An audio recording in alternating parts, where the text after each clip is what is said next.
Why hello there, I'm Doseku, and welcome back to Super Five Nights at Freddy's.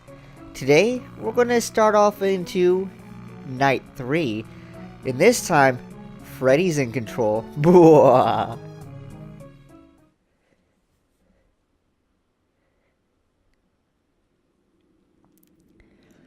Alright, so let's start off with the dialogue choice we had before when we last left off, which is basically Freddy deciding it's time to take charge of the events at hand.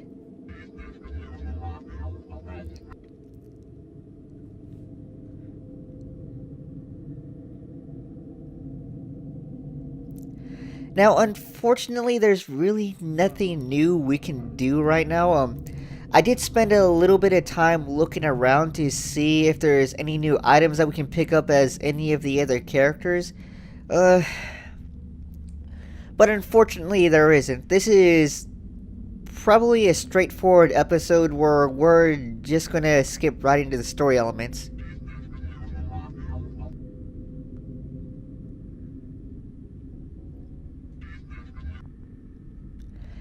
And oddly enough, Freddy here is the only one that doesn't say anything about how he looks in the picture. He just says celebrate. Alright, so since there was nothing else to really see, I thought I'd skip us right into the appropriate hallway and set the night's events in motion. And yeah, monitor. There's nothing there. I really gotta find out where those freaking thing for Shadow Bonnie is.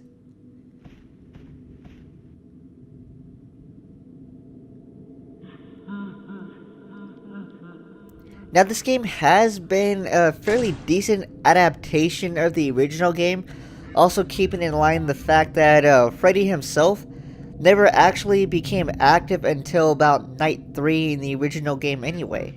The idea being that he would spend the first two nights watching what the player would do, and then adapt his actions for Nights 3, 4, and 5 on that, and also becoming much more aggressive as the nights progressed.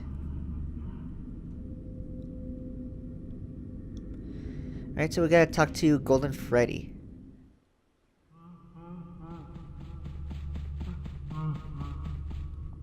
A ghost. And I don't know what we actually do with those ghosts as of yet either, so that sucks.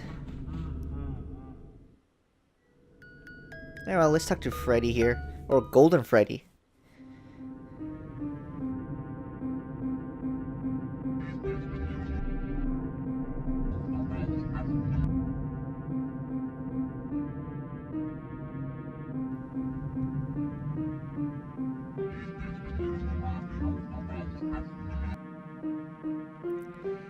Now, the way regular Freddy talks to Golden Freddy here, it seems like there's almost a kind of chain of command with these guys, where somehow Golden Freddy is higher up than regular Freddy is.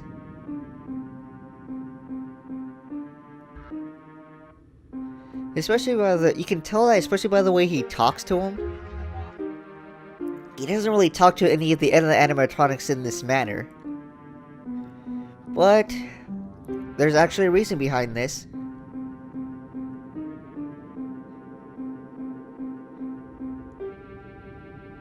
And for that, we're going to have to talk to the puppet. Ugh.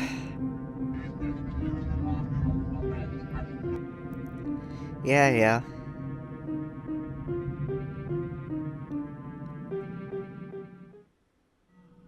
Alright, let's get this over with. Let's see what the game tells us to do first. And it is talk to the puppet.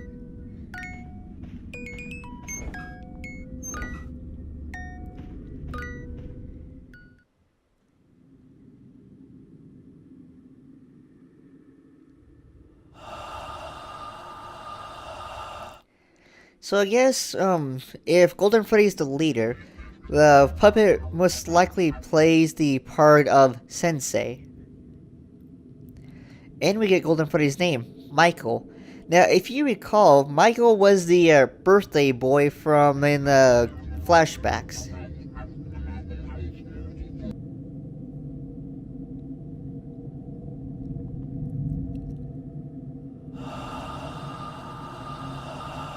Here's something interesting.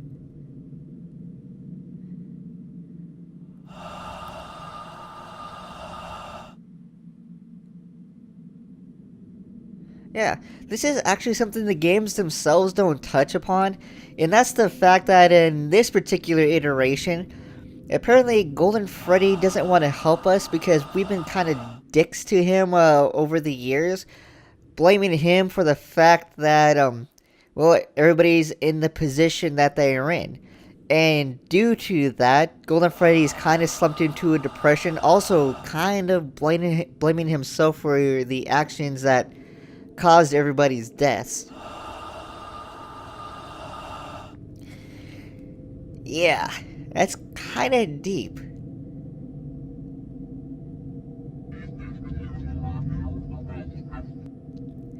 And it takes now for Freddy to finally realize that unfairly blaming a kid who was murdered just like everybody else for your own death is not a really smart idea. Then, of course, the puppet brings up that after all that, just saying "I'm sorry" isn't going to help. You're going to need a little bit of an apology. So, what we have to do now is we have to give him a birthday that he never actually had since his life got terminated on his birthday.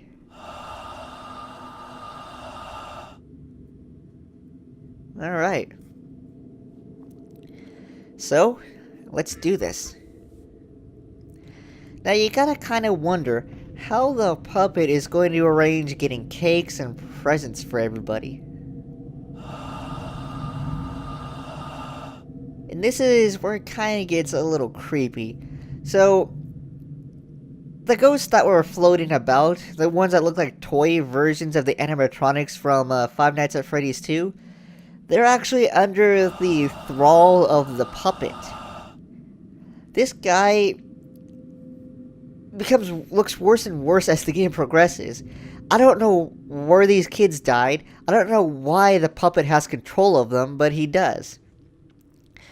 Now, a lot of you don't really follow Five Nights at Freddy's lore, which is fine.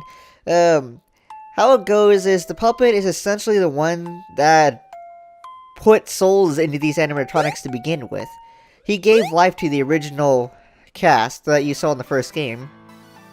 Now, we're gonna die here a lot, so I decided to switch things up a little bit and put in a soundtrack from, what was it, Mando Pony? And this is one of the many Five Nights songs you'll actually find on online. This one's pretty cool. This one is called Notice, and it's about Foxy.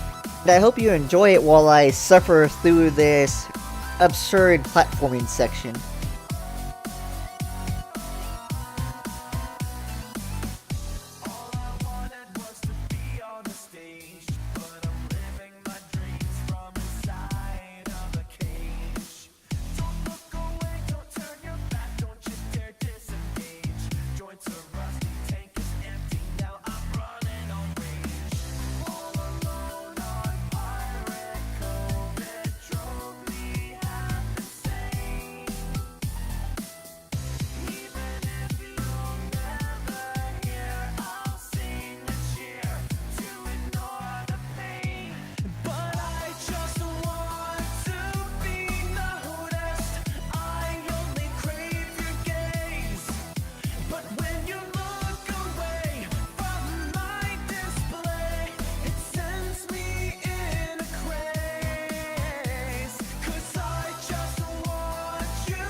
There we go.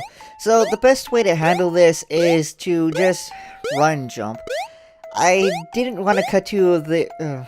I wanted to show all the attempts because I wanted to show you that this particular segment is not as easy as I would have made it look had I just cut to the successful run after dying once. Now this one's pretty interesting. This is a kind of a rhythm minigame where you have to time the arrows properly with the line, and as you do so, Ghost Toy Bonnie, I guess as I'll call him, will actually play a little song for you. It's not as easy as you would think because the line is actually kind of wrong. Now, it looks like I'm doing good here, but I'm going to start screwing up a little further. Because, you would think you press the button as the arrow hits the line, but you'd actually be wrong. What you're supposed to do is you're supposed to press it just before it hits the line itself. So, most likely at the bottom segment of the two arrow things on the side.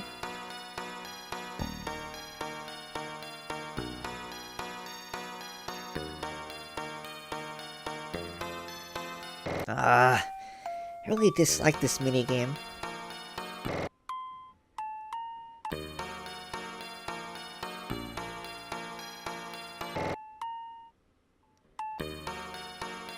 Come on, we can do this.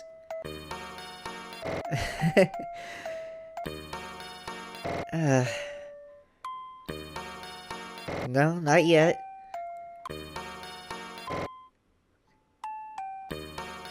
There we go. I think this is it. Yeah, this is it.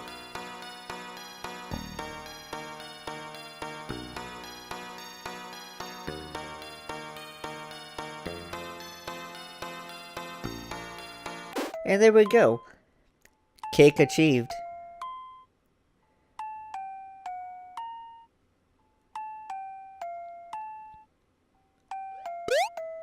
Huh. Yeah, you can't actually drop down on platforms. You do have to go all the way around to collect this. Alright, now I get to play as Ghost Toy Chica with her beak. This is the simplest minigame of this set. And the only thing we really have to do here is put cupcakes on everybody's tables.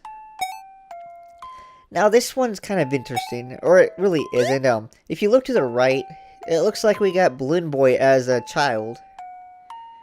Which, I don't know if it makes sense or not, since Balloon Boy was never really an animatronic to begin with, but he was just a statue. I don't actually know how he managed to get life breathed into him anyway.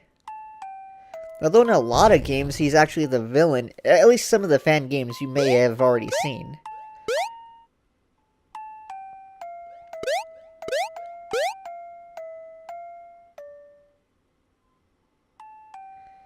Alright, so this particular minigame requires us to just fall. That's all we gotta do. And I guess the only other thing to do here is also avoid the purple guy heads that are just, I don't know, wandering about. They really don't do anything to you.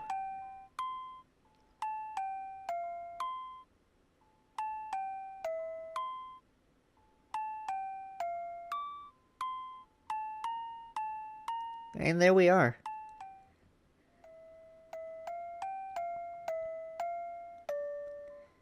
And now we got a bunch of crying balloon boys in the background. I have no real idea why, but there we are.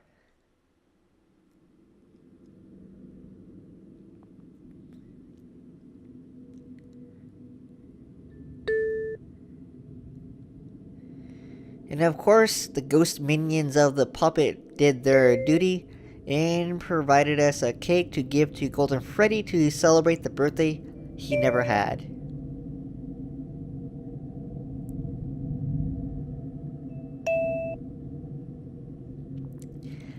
Again, the puppet is kind of creepy in the fact that he can control ghosts, or he has at least a few of them in his thrall.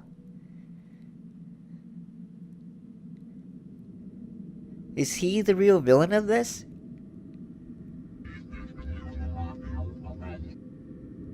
I guess he isn't.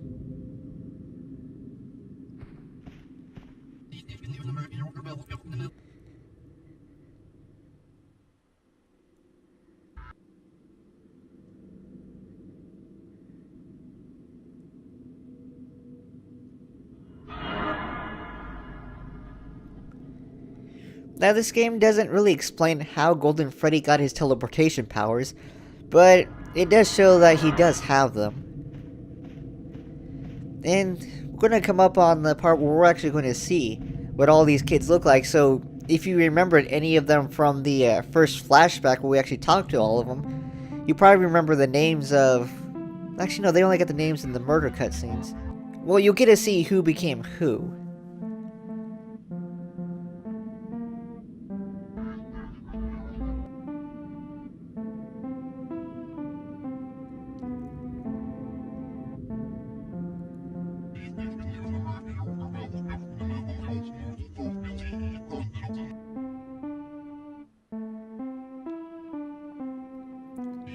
And now everybody's coming to terms with the fact that they've been kind of dicks over the years, and they're asking for forgiveness.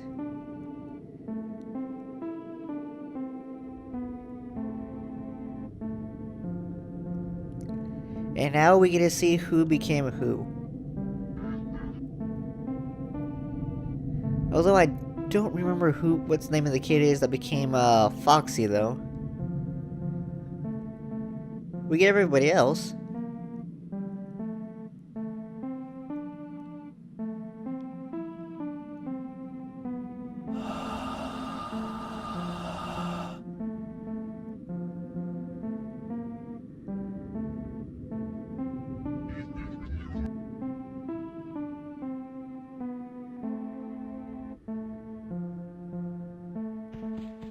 Alright, see you later.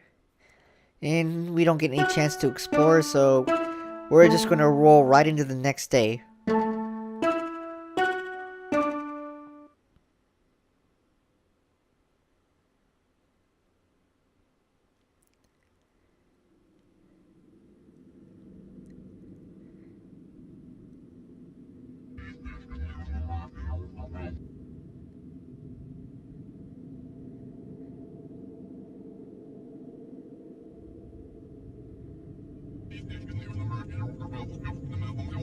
I'm pretty sure he said that as many times as you falsely accused security guards of being him. Which I think is, what, 81 times now?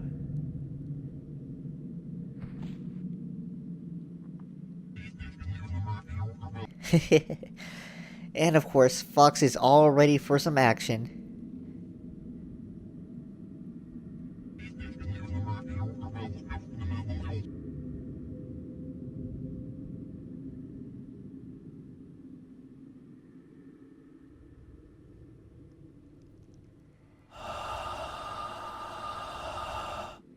Huh. Alright, good spot on them for actually providing a reason for the hallucinations. Originally, it was thought that Golden Freddy was the one giving all the hallucinations, but I guess for this particular game, it's going to be the puppet while Golden Freddy does his own thing.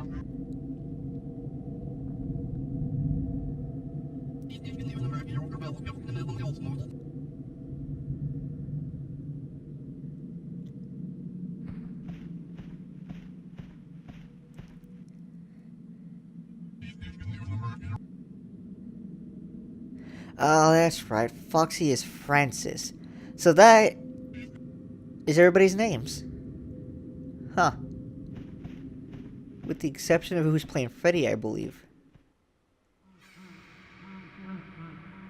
Oh well. So anyway, thanks for watching, and join me next time as we strike at the heart of the problem. I'll see you then.